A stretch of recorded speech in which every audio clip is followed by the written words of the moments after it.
Hello everyone. In this video, we are going to talk about the participles. Participles are one of the non-finite verbs. There are three non-finite verbs in English language. They are infinitives, gerunds, and the participles. So in this video, we talk about the participles. So commonly in any examination, usually a question is being asked on the topic participles, and let us see how to identify this participle in a sentence. So before that, let us see what are participles. And participles are the forms of the verbs, or we can say the verb forms that are used as adjectives. So if a verb form is used as an adjective, that word is called as a participle. And look at this example, broken heart. Here the word broken, it is the past participle verb form. So this participle is used to describe the noun heart, so we call broken as a participle. And in the second example, torn paper. So the word torn is a past participle verb form, and this is used to describe the noun paper. So here torn is used as an adjective, so it is also called a participle. And in this example, ripped jeans, the noun jeans is being described by the past participle form, that is the ripped. So this is also a participle. Dancing girl, here dancing is a present participle form. This present participle form is used to describe the noun girl, so it is used as an adjective. That's why dancing is also known as a participle. And last example, bouncing ball, and here the noun ball is being described by the present participle, that is bouncing. So this bouncing is also known as a participle. So if you look at these five examples, in all these five examples, either present participle or a past participle verb form is used to describe the nouns. These past participle forms and present participle forms are functioning as adjectives. That's the reason we call these verb forms as adjectives and participles. This is the introduction to the topic participles. And I think you know what are adjectives. Adjectives are the words that describe the nouns and the pronouns. Okay. Now let us see how many types of participles are there. Usually there are two major types of participles. Okay. The first one is a present participle form, and the second one is the past participle form. And present participle forms usually end in ing. For example, flying, crying, marching, falling, and singing. These are all the present participles because they end with ing. Okay. Look at the second one, that is the past participles. These past participles usually end in ed, but sometimes they also end in en or d or t.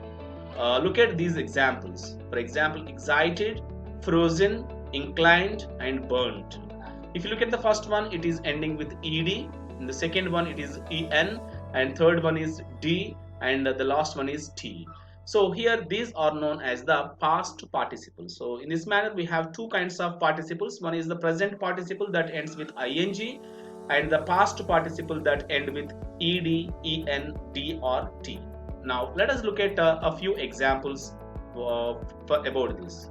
Before that, let us see how we can find the what participles. So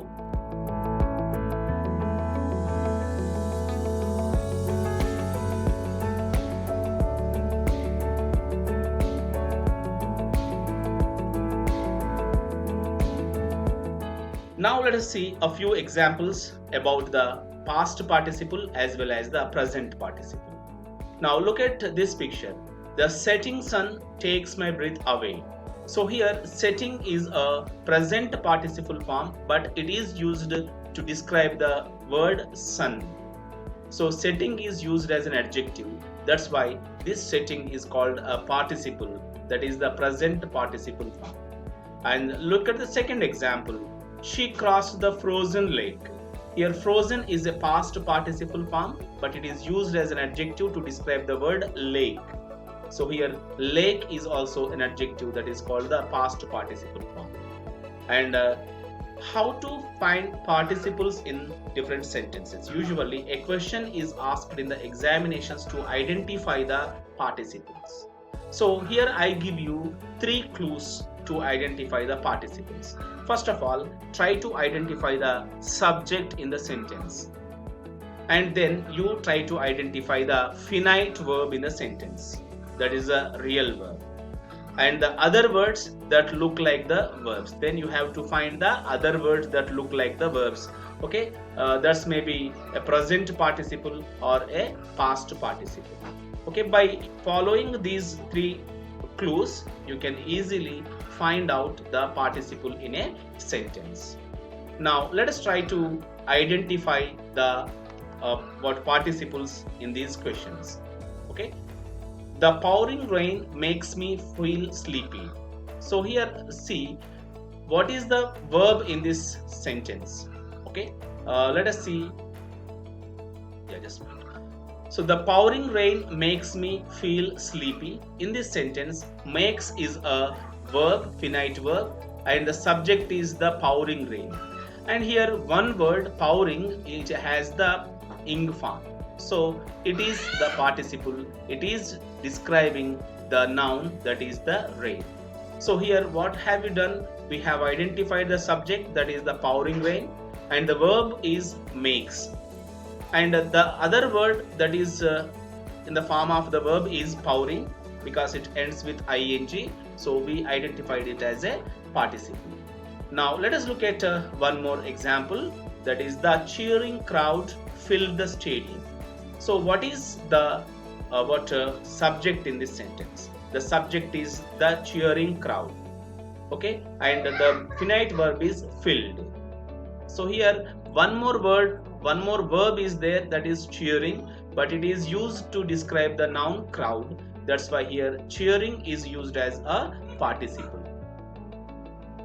We will use canned tomatoes instead of fresh ones. So let us see how to identify. Here use is a verb and canned potatoes. Canned is a participle that is used to describe tomatoes, that is the noun. So here canned is the participle. So in this manner we can identify the non-finite verbs and especially the participles in a given sentence. Thank you so much.